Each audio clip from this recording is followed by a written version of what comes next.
When looking for great leaders across all of history, it's really hard to get beyond the power and example that Jesus gave. We usually think of him as a teacher, but rabbis were the leaders of their time. Jesus was a rabbi. And if we look at the success of his quote unquote teachings, you can't compare it to anybody else. I mean, he spread the truth of his Father's word all across the world, starting from that time he first started teaching. So it's important for us to ask exactly, how did Jesus teach? How did he spread this influence to get people to grasp it and understand it and sacrifice their lives for it? And the answer is, I think, found in the way that he asked questions. He asked a lot of questions. And if we want to become great leaders, whether it's at home, in the marketplace, in our church, with our friends, at school, wherever we're at, the key is learning how to ask great questions. And I'm going to tell you why that is. There's a little bit of psychology behind it too, which isn't surprising. Hi, my name is Shawn Sommerkamp, and this is Motivationeer Christian Coaching.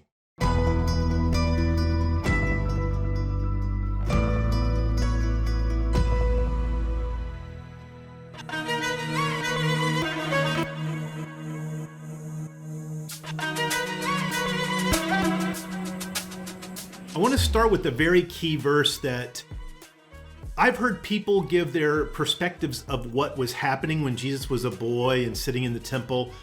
And the way they describe it is, Jesus was in the temple learning. You can just do a quick search on Jesus in the temple when he was a boy, and it says, he was learning in the temple. The passage is found, and I'll read it here. It's in Luke chapter 2. And we see it down in verse 41, and it says here, after Jesus's family is like, hey, where is he? They go back to Jerusalem, and they find him after 3 days, it says in verse 46, sitting in the midst of the teachers, both listening to them and asking them questions. When we understand that rabbis teach by asking, we see Jesus wasn't there learning, he was instructing. He was actually instructing those. And the hint or the clue, I would say the final nail in the coffin to that argument, is found in the very next verse. It says in verse 47, all who heard him were amazed at his understanding and his answers. So we see when we ask questions of other people, what we are demonstrating is that we have an understanding.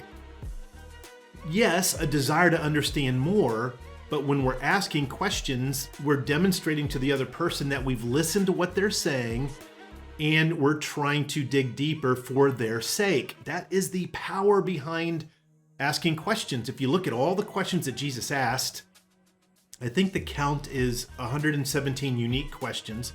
Many of them, yes, indeed rhetorical, many not. I'm going to read a few that weren't here in just a minute. But when we look at that, let's ask ourselves, how many questions did Jesus ask that he didn't already know the answer to?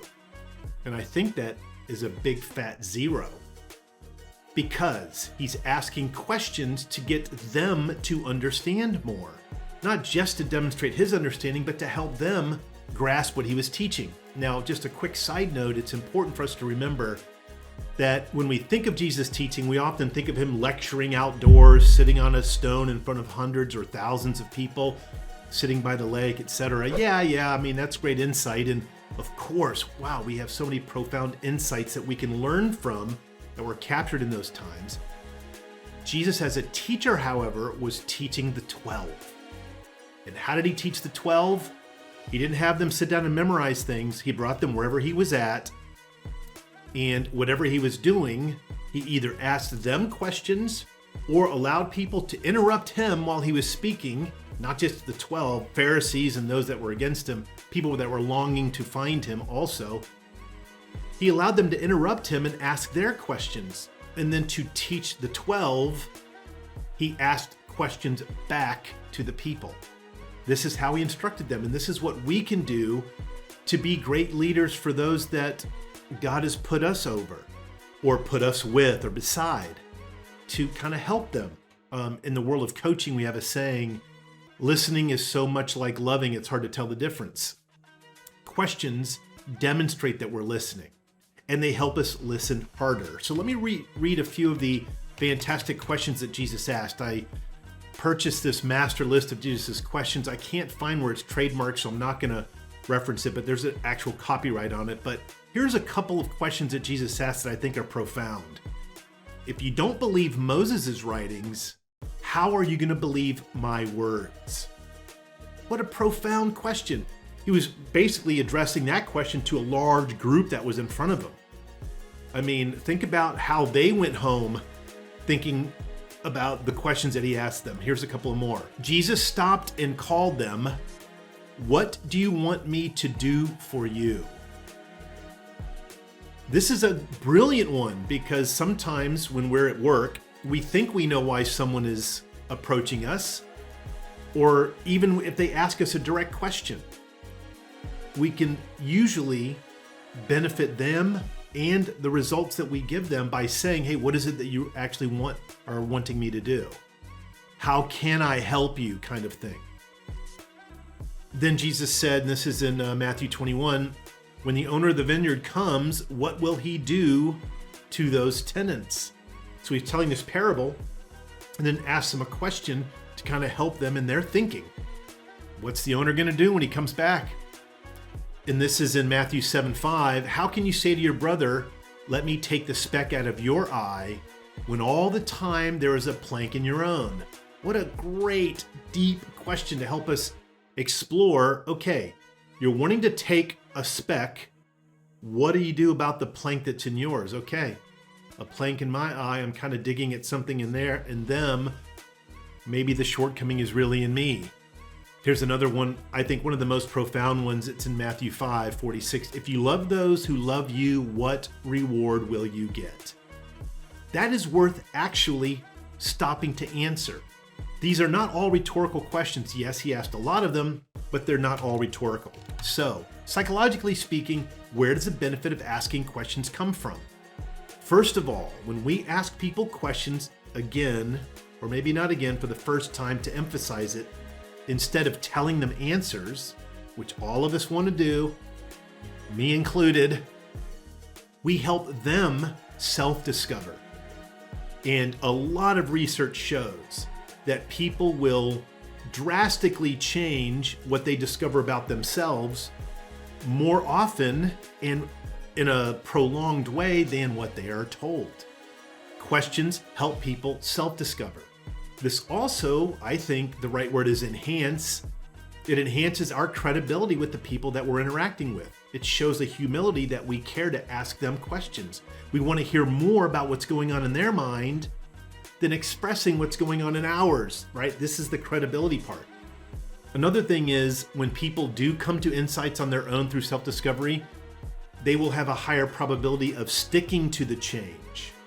Not that it'll just stay with them knowledge-wise for a long period of time, but when they change their behavior because of the things they're discovering from the questions we ask, that change is also prolonged.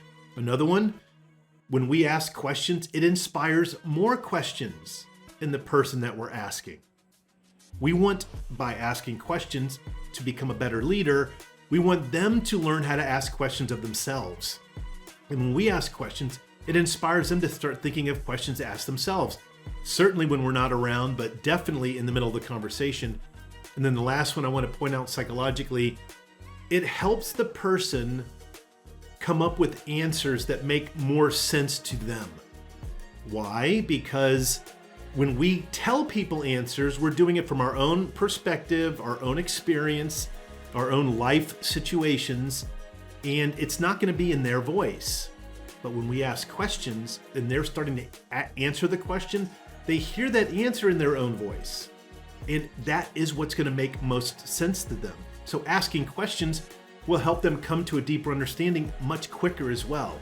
Not that that's ultimately always why we're doing it. We want to make sure to devote time to it. But it also is a very efficient way to gain understanding. If you'll notice, I'm sure you've noticed this. If we tell people answers, sometimes they're going to go, wait, no, that's not what I was thinking. And we go back and forth, when instead, if we ask questions, it helps them get to a deeper answer sooner. One last little caveat. I do recommend, although there are lots of yes/no questions asked by Jesus, I recommend in our day and age, based on just the overabundance of knowledge and insight and opinions and pride and arrogance, let's stay away from asking yes/no questions of our employees, our families, our friends at church, our brothers and sisters in church. Let's get rid of yes/no questions, and let's get rid of why-based questions. Why are you doing that? Yep, Jesus asked that question a lot as well. We're in a kind of a different time period now with the way people interact and think. Yes, no, and why questions get people thinking in the left hemisphere. And that left hemisphere tends to drag them down because they get stuck into analytics. So for us to improve our leadership capabilities, the impact that we have on people, the way that we can show our care, concern, and love and support, let's get really great at asking great questions instead of just telling answers. It is exactly how Jesus taught. And what greater leader in all of history has there ever been? The answer to that's none. If you want to see some of my favorite questions, go to motivationeer.com/questions. I have a kind of a list here of the ones that I always kind of rely on and fall back on for myself, but also for others that I'm coaching, and certainly for those that I'm working with in my career. If you go and look at those questions, give me a comment below. Let me know what you think about it. I'd love to hear back from you on that as well.